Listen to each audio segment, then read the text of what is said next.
House Concurrent Resolution 353, concurrent resolution expressing the sense of the Congress that the United States should assume a strong leadership role in implementing the decisions made at the Earth Summit by developing a national strategy to implement Agenda 21 and other Earth Summit agreements through domestic policy and foreign policy, by cooperating with all countries to identify and initiate further agreements to protect the global environment, and by supporting and participating in a high-level United Nations Sustainable Development Commission.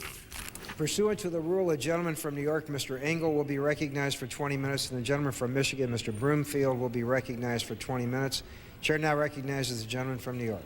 Mr. Speaker, I yield myself such time as I may consume and ask leave to revise and extend my remarks. Objections so ordered. The gentleman is recognized. Mr. Speaker, I rise in strong support of H-Con Res. 353, expressing the sense of the Congress that the United States should assume a strong leadership role in implementing the decisions made at the Earth Summit in Rio de Janeiro, developing a national strategy to implement Agenda 21 and other Earth Summit agreements through domestic policy and foreign policy, by cooperating with all countries to identify and initiate further agreements to protect the global environment, and by supporting and participating in a high-level United Nations Sustainable Development Commission as amended.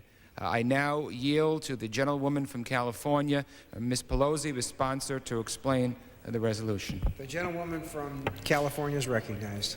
I thank the gentleman for yielding. Thank you, Mr. Speaker. I thank the gentleman for yielding. In fact, it is a very simple resolution, which the gentleman has just mostly explained.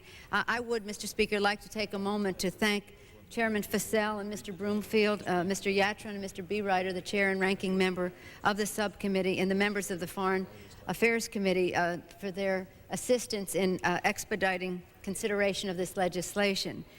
The Earth Summit Environmental Leadership Act, as this is known, presents us with an opportunity to follow up on the important work of the Earth Summit to develop its blueprint, Agenda 21, for global environmental action. H-Con Res. 353 outlines a comprehensive national strategy for sustainable development in accordance with the principles of Agenda 21, to be coordinated under the leadership of a specific office and at the direction of a high-level government official. The resolution also urges the United States to identify and initiate further agreements to protect the global environment and to support the creation of a high-level United Nations Sustainable Development Commission headed by an Undersecretary General. Third and lastly, the President is urged to report to Congress on the progress made on with this action. H-Con Res. 353 is supported by the administration. I have been in contact with the appropriate offices of the State Department and have incorporated their suggestions into the resolution.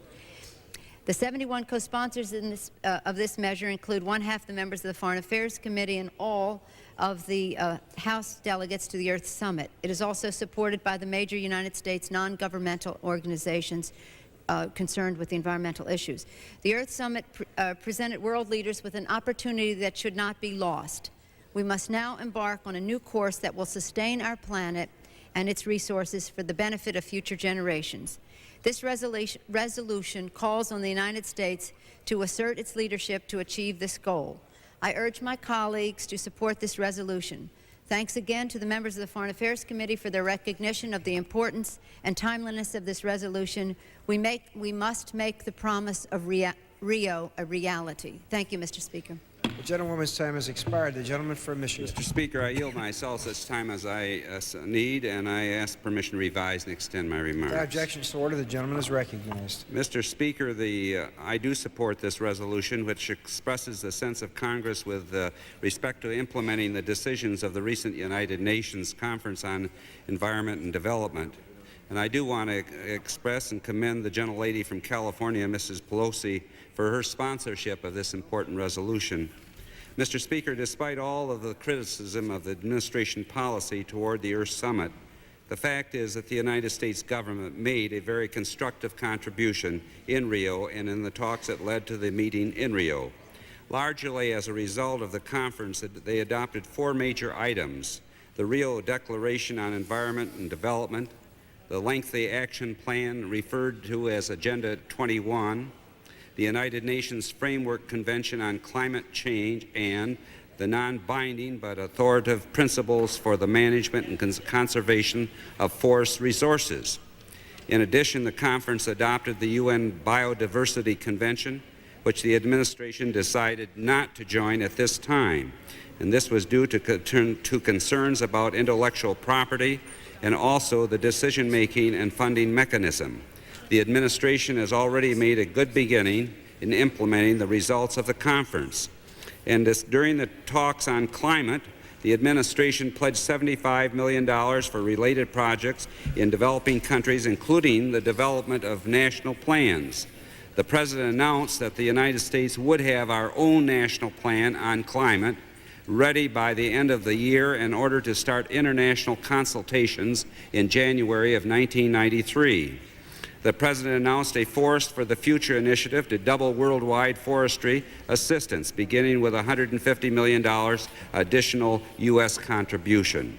The administration is preparing for consideration by the UN General Assembly of establishment of the Sustainable Development Commission called for in Rio, and is working on an interagency basis to formulate further plans to implement the other recommendations of the conference.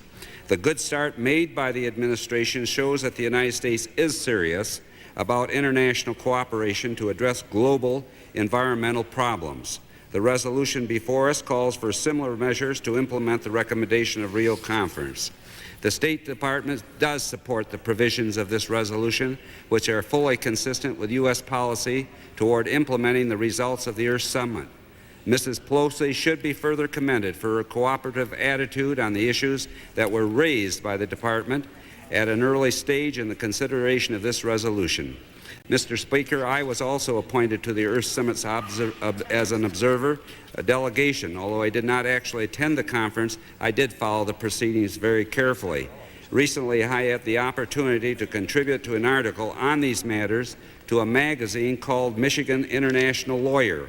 I request that this summary of my views be inserted in the record at the conclusion of my remarks, and I yield back the balance of my time. Objection, so ordered. The gentleman yields back his time. Gentleman from New York. Mr. Speaker, I have no